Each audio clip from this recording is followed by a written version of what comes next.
إشرافها على إطلاق هذه النسخة. الآن الأديب البو والمحفوظ.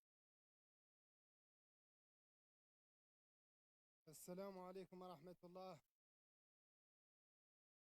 تشيت انتم اش حالكم؟ ياك لباس؟ تشيت اللي رقم عاديات الزمن، ورقم صعوبة الظروف، ورقم هذه العزلة التامة أهلها تم نموذج في ذا اللي ينقال له الحفاظ على الوطن، وتم نموذج في أعطاه أحسن صورة عن ذا اللي ينقال له الإخلاص والصمود. وفي الحقيقة عادوا متميزين رقم ذاك من الصعاب كاملين، وتموا متمسكين بوطنهم إلى حد الساعة. نختارهم بداية سابق المشاركة نشرع لمسألة مهمة عندي نختارها تنقبض بعين الاعتبار، هي قضية هذا الاستياء العام في الساحة الأدبية والنظرة بالدونية للأدباء. ونختار هون نوجه الأدباء عنهم يترفعوا عن المسلكيات والممارسات اللي ما ترغب الأدب، ونختارهم اللي الجهات المعنية هي زاد تتم تتعاطى مع الأدباء تعاطي يليق بهم ويرفع من قيمة الأدب.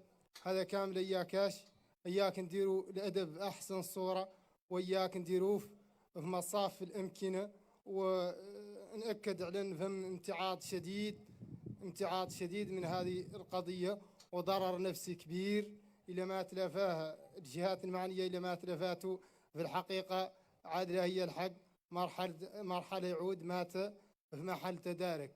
وفيما يخص المشاركة، اعلموا دنا حافظوا طول النسيان أخلاها، وعنها قبار ونافضوا حد مقدر مسواها. اعلموا دنا حافظوا طول النسيان أخلاها، وعنها غبار ونافضوا حد مقدر مسواها. مسواها ذاك القطع وجه البسيطة، فيه لم شمله للعلم وبالسقم منهم يصدر فتواها. مسواها ذاك القطع وجه البسيطة، فيه لم شمله للعلم وبالسقم منهم يصدر فتواها. والتاريخ اللي فيه كمل وياسر يتعطاها، وفيها تراث وتنسهم منه لا بتحداها.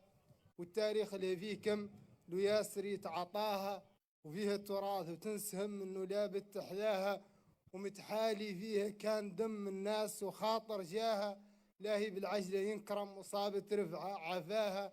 ذيك الرفعة ما ينظلم حد مزرب بدفاها، ويمشوا منها حجاج في بيت الله ومعناها. عنها مسواها كل يم فيه لتقت تراها، واعلموا دنا حافظوا طول النسيان أخلاها، وعنها قبار ونافضوا حد مقدر مسواها.